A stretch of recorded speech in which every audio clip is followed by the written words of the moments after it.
कधीही न झुकणारे मुख्यमंत्री संख्याबळ असूनही झुकले कसे असा सवाल आदित्य ठाकरे यांनी मुख्यमंत्री फडणवीसांना केलाय। मुख्यमंत्री दादागिरी सहन करतात कसे असंही आदित्य ठाकरे यांनी म्हटलंय। पालकमंत्रीपदाच्या वादावर आदित्य ठाकरेंनी टीका केली आहे। तर आधी विधानसभेत विरोधी पक्षनेता होतोय का ते बघा आणि मग आमच्यावर बोला असं उत्तर शंभूराज देसाई यांनी दिलंय।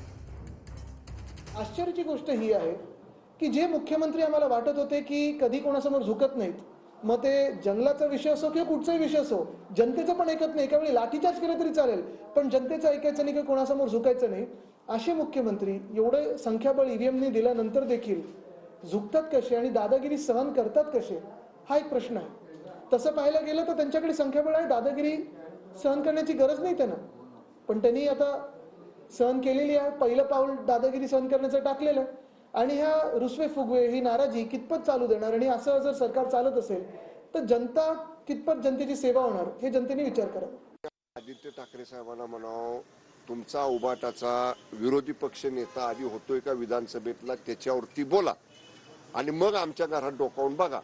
आमच्या घरात सगळं व्यवस्थित चाललेलं आहे।